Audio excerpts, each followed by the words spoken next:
आप उनसे फ़ोन से संपर्क करके सलाह लीजिए। मैं देख रहा हूँ कि हमारे बहुत से डॉक्टर खुद भी ये ज़िम्मेदारी उठा रहे हैं। कई डॉक्टर्स सोशल मीडिया के ज़रिए लोगों को जानकारी दे रहे हैं। फ़ोन पर, व्हाट्सएप पर भी काउंसलिंग कर रहे हैं। कई हॉस्पिटल की वेबसाइटें हैं, जहाँ जानकारियाँ भी उपलब्ध हैं और वहाँ आप डॉक्टर से परामर्श भी ले सकते हैं। ये बहुत सराहनीय है। मेरे साथ श्रीनगर से डॉक्टर नावीद नजीर शाह जुड़ रहे हैं। डॉक्टर नावीद श्रीनगर के गवर्नमेंट मेडिकल कॉलेज में प्रोफेसर हैं। नावीद जी अपनी देखरेख में अनेकों कोरोना पेशेंट्स को ठीक कर चुके हैं और रमजान के इस पवित्र माह में डॉक्टर नावीद अपना कार्य भी निभा रहे हैं और उन्होंने हमसे बातचीत के लिए समय भी निकाला है। आइए उन्हीं से बात करते हैं। नावीद जी नमस्कार। नमस्कार सर। डॉक्टर नावीद, मन की बात के हमारे श्रोताओं ने इस मुश्किल समय में पैनिक मैनेजमेंट का सवाल उठाया है। आप अपने अनुभव से उन्हें क्या जवाब देंगे?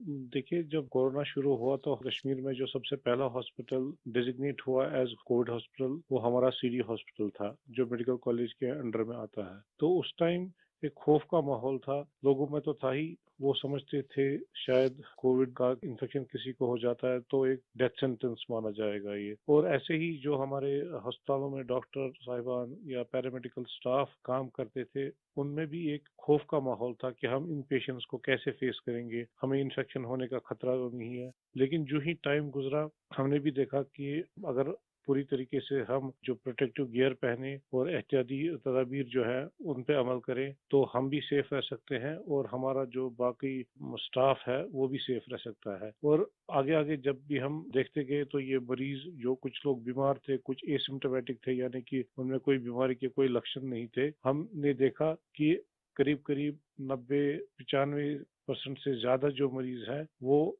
खुद विदाउट एनी मेडिकेशन भी ठीक हो जाते हैं। तो वक्त जैसे गुजरता गया तो लोगों में जो कोरोना का एक डर था वो बहुत कम हो गया। आज की बात जो हम ये सेकंड वेव जो इस टाइम हमारी आई है इस कोरोना में, इस टाइम भी हमें पैनिक होने की जरूरत नहीं है। इस मौके पे भी हम अगर जो प्रोटेक्टिव मेजर्स हैं, जो एसओपीज है, अगर उन पे हम अमल करेंगे, जैसे मास्क पहनना, हैंड सैनिटाइजर का यूज करना, इसके अलावा फिजिकल डिस्टेंस मेंटेन करना या सोशल गैदरिंग्स हम अवॉइड करें, तो हम अपना रोजमर्रा का काम भी बखूबी निभा सकते हैं और इस बीमारी से प्रोटेक्शन भी पा सकते हैं। डॉक्टर नावीद, वैक्सीन को लेकर भी लोगों के कई सारे सवाल हैं। जैसे कि वैक्सीन से कितनी सुरक्षा मिलेगी? वैक्सीन के बाद कितना आश्वस्त रह सकते हैं? आप कुछ बात इसमें बताएं तो श्रोताओं को बहुत लाभ होगा। जब कोरोना का इन्फेक्शन सामने आया तब से आज तक हमारे पास अभी कोविड-19 के अगेंस्ट कोई इफेक्टिव ट्रीटमेंट अवेलेबल नहीं है। तो हम इस बीमारी को फाइट दो ही चीजों से कर सकते हैं, एक तो प्रोटेक्टिव मेजर, और हम पहले से ही कह रहे थे कि अगर कोई इफेक्टिव वैक्सीन हमारे पास आए तो वो हमें इस बीमारी से निजात दिला सकता है। और हमारे मुल्क में दो वैक्सीन इस टाइम अवेलेबल है, कोवैक्सीन है, कोविशील्ड है, जो यहीं पे बना हुआ वैक्सीन है। और कंपनीज भी अपनी जो उन्होंने ट्रायल्स की हैं तो उसमें भी देखा गया है कि इसकी एफिकेसी जो है वो 60% से ज्यादा है। अगर हम जम्मू कश्मीर की बात करें, हमारी यूटी में अभी तक 15 से 16 लाख तक लोगों ने अभी ये वैक्सीन लगाया है। हाँ, सोशल मीडिया में काफी इसके जो मिसकंसेप्शन या मिथ्स इसमें आए थे कि ये साइड इफेक्ट्स हैं। अभी तक हमारे जो भी यहाँ पे वैक्सीन लगे हैं कोई साइड इफेक्ट उनमें नहीं पाया गया है। सिर्फ जो आम हर किसी वैक्सीन के साथ एसोसिएटेड होता है, किसी को बुखार आना, पूरे बदन में दर्द, या लोकल साइट जहाँ पे इंजेक्शन लगता है वहाँ पे पेन होना, ऐसे ही साइड इफेक्ट्स हमने हर मरीज में देखे हैं। तो कोई ग्रॉस हमने कोई एडवर्स इफेक्ट नहीं देखा है। हाँ, और दूसरी बात, लोगों में ये भी आशंका थी कि कुछ लोग आफ्टर वैक्सीनेशन यानी वैक्सीन टीकाकरण के बाद पॉजिटिव हो गए। इसमें कंपनी से ही गाइडलाइन है कि उसमें अगर किसी को टीका लगा है उसके बाद उसको इन्फेक्शन हो सकता है, वो पॉजिटिव हो सकता है, लेकिन जो बीमारी की सीवियरिटी है यानी बीमारी की शिद्दत जो है उन मरीजों में उतनी नहीं होगी। यानी कि वो पॉजिटिव हो सकते हैं लेकिन जो बीमारी है वो एक जानलेवा बीमारी उनमें साबित नहीं हो सकती है। इसलिए जो भी ये मिसकंसेप्शंस हैं वैक्सीन के बारे में, वो हमें दिमाग से निकालने चाहिए और जिस जिसकी बारी आई, क्योंकि 1 मई से हमारा पूरे मुल्क में जो भी 18 साल से ज़ायद की उम्र के हैं उनको वैक्सीन लगाने का कार्यक्रम शुरू होगा। तो लोगों से अपील यही करेंगे कि आप आए, वैक्सीन लगवाएं और अपने आप को भी प्रोटेक्ट करें और ओवरऑल हमारी सोसाइटी और हमारी कम्युनिटी इससे प्रोटेक्ट हो जाएगी कोविड-19 के इन्फेक्शन से। डॉक्टर नावीद, आपका बहुत बहुत धन्यवाद और आपको रमजान के पवित्र महीने की बहुत बहुत शुभकामनाएं। बहुत बहुत शुक्रिया। साथियों, कोरोना की इस संकट काल में वैक्सीन की अहमियत सभी को पता चल रही है। इसलिए मेरा आग्रह है कि वैक्सीन को लेकर किसी भी अफवाह में न आए। आप सभी को मालूम भी होगा कि भारत सरकार की तरफ से सभी राज्य सरकारों को फ्री वैक्सीन भेजी गई है, जिसका लाभ 45 साल की उम्र के ऊपर के लोग ले सकते हैं। अब तो 1 मई से देश में 18 साल के ऊपर के हर व्यक्ति के लिए वैक्सीन उपलब्ध होने वाली है। अब देश का कॉरपोरेट सेक्टर, कंपनियां भी अपने कर्मचारियों को वैक्सीन लगाने के अभियान में भागीदारी निभा पाएगी। मुझे ये भी कहना है कि भारत सरकार की तरफ से मुफ्त वैक्सीन का जो कार्यक्रम अभी चल रहा है, वो आगे भी चलता रहेगा।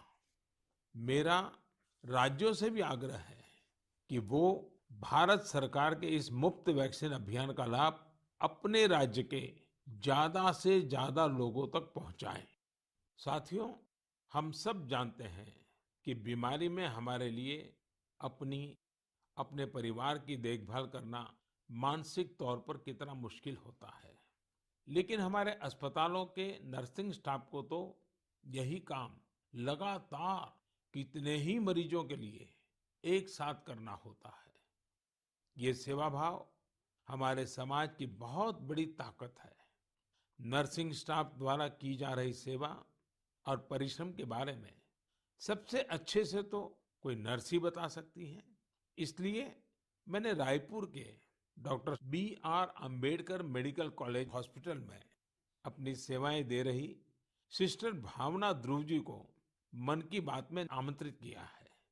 वो अनेकों कोरोना मरीजों की देखभाल कर रही हैं। आइए उन्हीं से बात करते हैं। नमस्कार भावना जी।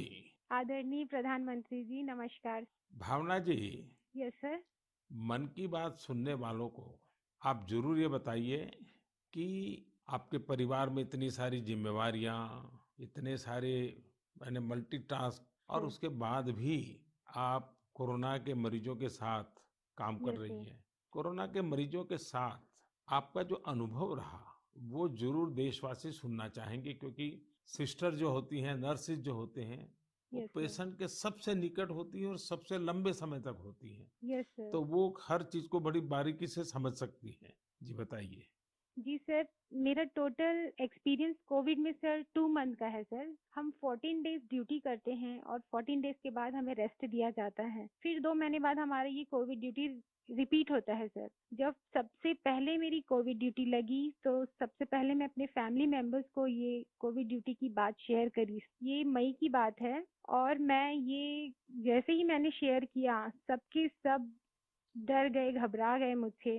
कहने लगे कि बेटा ठीक से काम करना। एक इमोशनल सिचुएशन था सर बीच में, जब मेरी बेटी मुझसे पूछी, मम्मा आप कोविड ड्यूटी जा रहे हो? तो उस समय बहुत ही ज़्यादा मेरे लिए इमोशनल मोमेंट था। लेकिन जब मैं कोविड पेशेंट के पास गई तो मैं एक ज़िम्मेदारी घर में छोड़ के गई और जब मैं कोविड पेशेंट से मिली सर, तो वो उनसे और ज़्यादा घबराए हुए थे। कोविड के नाम से सारे पेशेंट इतना डरे हुए थे सर कि उनको समझ में ही नहीं आ रहा था कि उनके साथ क्या हो रहा है, हम आगे क्या करेंगे। हम उनके डर को दूर करने के लिए उनसे बहुत अच्छे से हेल्दी एनवायरनमेंट दिए सर उन्हें। हमें जब ये कोविड ड्यूटी करने को कहा गया तो सर सबसे पहले हमको पीपी किट पहनने के लिए कहा गया सर, जो कि बहुत ही कठिन है। पीपी किट को पहन करके ड्यूटी करना सर, ये बहुत टफ था हमारे लिए। मैंने 2 मंथ की ड्यूटी में हर जगह 14-14 दिन ड्यूटी किए, वार्ड में, आईसीयू में, आइसोलेशन में सर। यानी कुल अलग। मिलाकर तो आप 1 साल से इसी काम को कर रही है। Yes sir. वहाँ जाने से पहले मुझे नहीं पता था कि मेरे कलीग्स कौन है। हम एक टीम मेंबर की तरह काम किए सर, उनका जो भी प्रॉब्लम थे उनको शेयर किए, हम जाने पेशेंट के बारे में और उनका स्टिग्मा दूर किया सर। कई लोग ऐसे थे सर कि जो कोविड के नाम से ही डरते थे, वो सारे सिम्टम्स उनमें आते थे जब हम हिस्ट्री लेते थे उनसे, लेकिन वो डर के कारण वो अपना टेस्ट नहीं करवा पाते थे। तो हम उनको समझाते थे और सर जब सिवियरिटी बढ़ जाती थी तब उनका लंग्स ऑलरेडी इन्फेक्टेड हो चुका रहता था, तब उनको आईसीयू की ज़रूरत रहती थी, तब वो आते थे और साथ में उनकी पूरी फैमिली आती थी। तो ऐसा 1-2 केस हमने देखा सर, और ऐसा भी नहीं कि हर एक एज ग्रुप के साथ काम किया सर हमने, जिसमें छोटे बच्चे थे, महिला, पुरुष, बुजुर्ग, सारे तरह के पेशेंट थे सर। उन सबसे हमने बात करी तो सबने कहा कि हम डर की वजह से नहीं आ पाए। सबका यही हमें आंसर मिला सर। तो हम उनको समझाएं सर कि डर कुछ नहीं होता है, आप हमारा साथ दीजिए, हम आपका साथ देंगे, बस आप जो भी प्रोटोकॉल्स है उसे फॉलो कीजिए, बस हम इतना उनसे कर पाए सर। भावना जी, मुझे बहुत अच्छा लगा आपसे बात कर करके। आपने काफ़ी अच्छी जानकारियाँ दी हैं, अपने स्वयं के अनुभव से दी हैं। जी तो सर। ज़रूर देशवासियों को इससे एक पॉजिटिविटी का मैसेज जाएगा। आपका बहुत-बहुत धन्यवाद Bhavna ji. Thank you so much sir, thank you so much. जय हिंद सर। जय हिंद। भावना जी और नर्सिंग स्टाफ के आप जैसे हजारों लाखों भाई बहन बखूबी अपना कर्तव्य निभा रहे हैं। ये हम सभी के लिए बहुत बड़ी प्रेरणा है। आप अपने स्वास्थ्य पर भी खूब ध्यान दीजिए, अपने परिवार का भी ध्यान रखिए। साथियों, हमारे साथ इस समय बेंगलुरु से सिस्टर सुरेखा जी भी जुड़ी हुई है।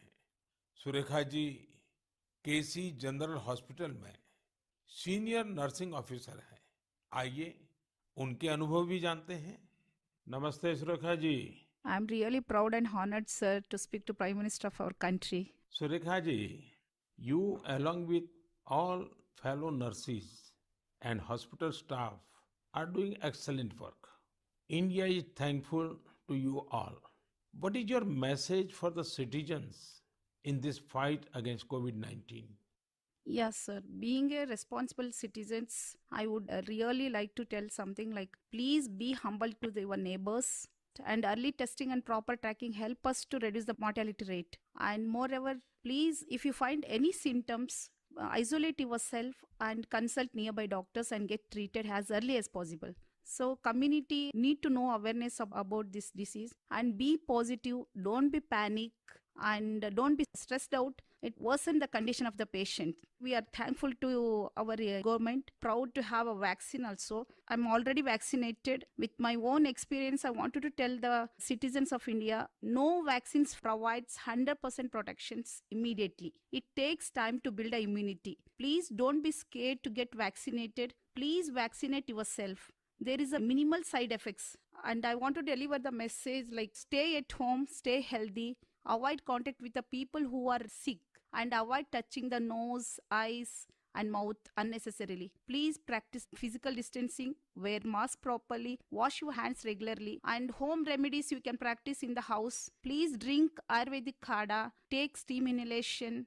and mouth gargling every day, and breathing exercise so you can do it. And one more thing, last and not least, please have a sympathy towards frontline workers and professionals. We need your support and cooperation. We will fight together. We will get through with the pandemic. This is what my message to the people, sir. Thank you Surekha ji. Thank you, sir. Surekha ji, वाकई आप बहुत कठिन समय में मोर्चा संभाले हुए हैं। आप अपना ध्यान रखिए। आपके परिवार को भी मेरी बहुत बहुत शुभकामनाएं हैं।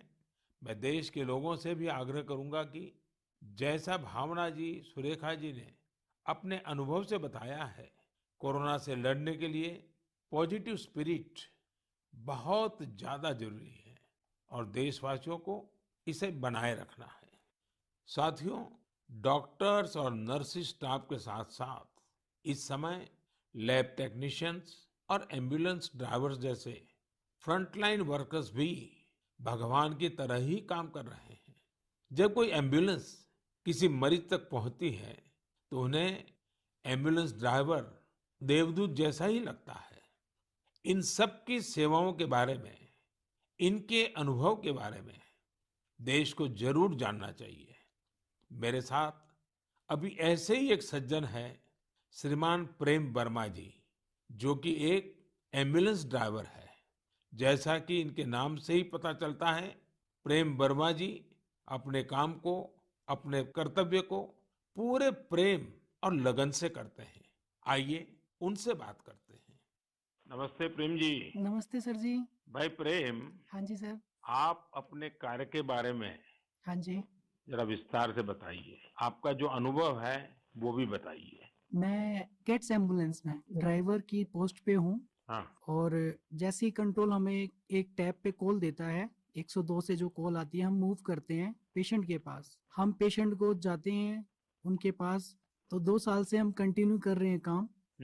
अपना किट पहन के, ग्लव्स मास्क पहन के, पेशेंट को जहाँ वो ड्रॉप करने के लिए कहते हैं, जो भी हॉस्पिटल में, हम जल्दी से जल्दी उनको ड्रॉप करते हैं।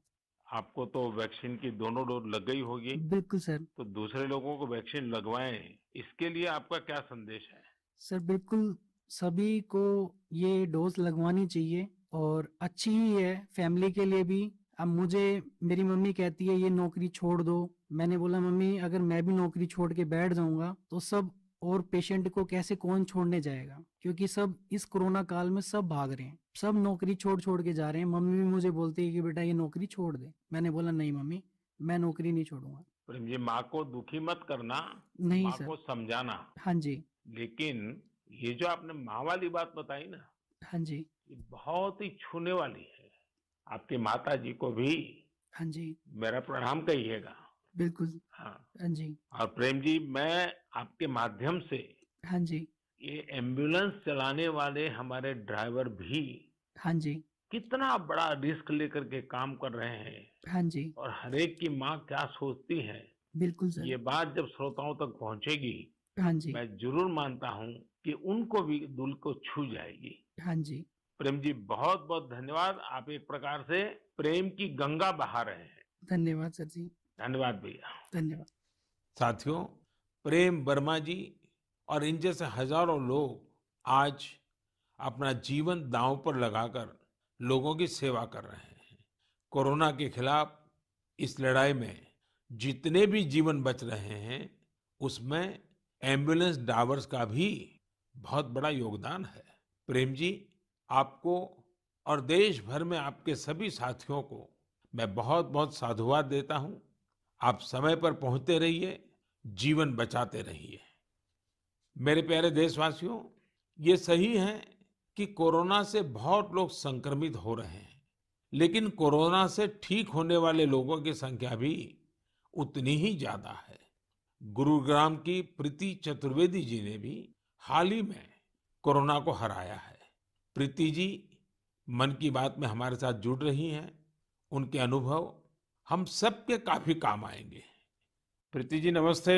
नमस्ते सर, कैसे हैं आप? मैं ठीक हूँ जी। सबसे हाँ पहले तो मैं आपकी कोविड-19 से जी। सफलतापूर्वक लड़ने के लिए जी। सराहना करूंगा।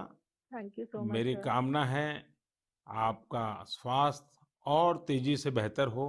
जी, शुक्रिया सर। प्रीति जी, हाँ जी सर। ये सिर्फ आपके परिवार में आप ही का नंबर लगा कि परिवार के और सदस्य भी इसमें फंस गए? नहीं नहीं सर, मैं अकेली ही हुई थी चलिए, आज पॉजिटिव। भगवान की कृपा रही। अच्छा, जी। मैं चाहूंगा हाँ जी कि सर। आप अपने इस पीड़ा के अवस्था के कुछ अनुभव अगर साझा करें, तो जी सर। शायद जो श्रोता है हाँ उनको भी जी। ऐसे समय कैसे अपने आप को संभालना चाहिए, इसका मार्गदर्शन मिलेगा। जी सर, जरूर सर। इनिशियली इस स्टेज में मेरे को बहुत ज्यादा लेथार्जिक, मतलब बहुत सुस्ती सुस्ती आया, और उसके बाद ना मेरे गले में थोड़ी सी खराश होने लगी। तो उसके बाद ना मेरा थोड़ा सा मेरे को लगा कि ये सिम्टम्स है, तो मैंने टेस्ट कराया। दूसरे दिन रिपोर्ट आते ही जैसे ही मेरे को पॉजिटिव हुआ, मैं अपने आप को क्वारंटीन कर लिया, एक रूम में आइसोलेट करके। अब डॉक्टर्स के साथ कंसल्ट करा मैंने उनसे, उनकी मेडिकेशन स्टार्ट कर दी। तो आपका परिवार बच गए आपके क्विक एक जी एक्शन सर। के कारण। जी सर, वो बाकी सबका भी बाद में कराया था, बाकी सब नेगेटिव थे, मैं ही पॉजिटिव थी और उससे पहले मैंने अपने आप को आइसोलेट कर लिया था एक रूम के अंदर। अपनी जरूरत का सारा सामान रख के उसको मैं अपने आप अंदर कमरे में बंद हो गई थी। और उसके साथ साथ मैंने फिर डॉक्टर के साथ मेडिकेशन स्टार्ट कर दी। तो मैंने मेडिकेशन के साथ साथ ना मैंने योगा, आयुर्वेदिक और साथ में मैंने ना काढ़ा भी लेना शुरू कर दिया था अपनी इम्यूनिटी बूस्ट करने के लिए। और सर मैं दिन में मतलब जब भी अपना भोजन वगैरह लेती थी उससे मैंने हेल्दी फूड जो कि प्रोटीन रिच डाइट थी वो लिया। मैंने बहुत सारा फ्लूइड लिया, मैंने स्टीम लिया, गार्गल किया और हॉट वाटर लिया। मैंने दिन भर मैं इन सब चीजों को ही अपने उस जीवन में लेती आई डेली। और सर इन दिनों में ना सबसे बड़ी बात मैं बोलना चाहूंगी कि घबराना तो बिल्कुल नहीं है, बहुत मेंटली स्ट्रांग करना, जिसके लिए मेरे को ना योगा ने बहुत ज्यादा, ब्रीदिंग एक्सरसाइज करती थी ना उससे मुझे अच्छा लगता था उसको करने हम्म। से मुझे। अच्छा प्रीति जी, जब अब आपका प्रोसेस पूरा हो गया, आप संकट से बाहर निकल आई, हाँ अब आपका जी। टेस्ट भी नेगेटिव आ गया है, हाँ जी तो सर। फिर आप अपने स्वास्थ्य के लिए, जी इसके सर। देखभाल के लिए अभी क्या कर रही है? सर मैंने एक तो योगा बंद नहीं किया है, ठीक है, मैंने काढ़ा अभी भी ले रही हूँ और अपनी ना इम्यूनिटी बूस्ट रखने के लिए मैं अच्छा हेल्दी फूड खा रही हूँ अभी, जो कि मैं बहुत अपने आप को नेग्लेक्ट कर लेती थी, उस पर बहुत ध्यान दे रही हूँ मैं। धन्यवाद Preeti ji. Thank you so much sir. आपने जो जानकारी दी, मुझे लगता है ये बहुत सारे लोगों के काम आएगी। आप स्वस्थ रहें, आपके परिवार के लोग स्वस्थ रहें, मेरी आपको बहुत बहुत शुभकामनाएं। मेरे प्यारे देशवासियों, जैसे आज हमारे मेडिकल फील्ड के लोग, फ्रंटलाइन वर्कर्स, दिन रात सेवा कार्यों में लगे हैं, वैसे ही समाज के अन्य लोग भी इस समय पीछे नहीं है। देश एक बार फिर एकजुट होकर कोरोना के खिलाफ लड़ाई लड़ रहा है। इन दिनों मैं देख रहा हूं, कोई क्वारंटाइन में रह रहे परिवारों के लिए दवा पहुंचा रहा है, कोई सब्जियां, दूध, फल आदि पहुंचा रहा है, कोई एम्बुलेंस की मुफ्त सेवाएं मरीजों को दे रहा है।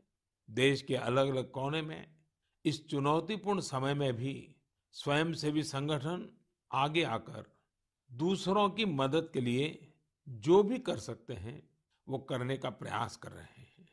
इस बार गांवों में भी नई जागरूकता देखी जा रही है। कोविड नियमों का सख्ती से पालन करते हुए लोग अपने गांव की कोरोना से रक्षा कर रहे हैं।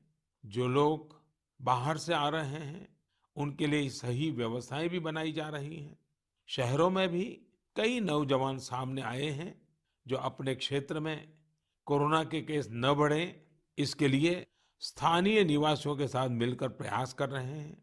यानी एक तरफ देश दिन रात अस्पतालों, वेंटिलेटर्स और दवाइयों के लिए काम कर रहा है, तो दूसरी ओर देशवासी भी जी जान से कोरोना की चुनौती का मुकाबला कर रहे हैं।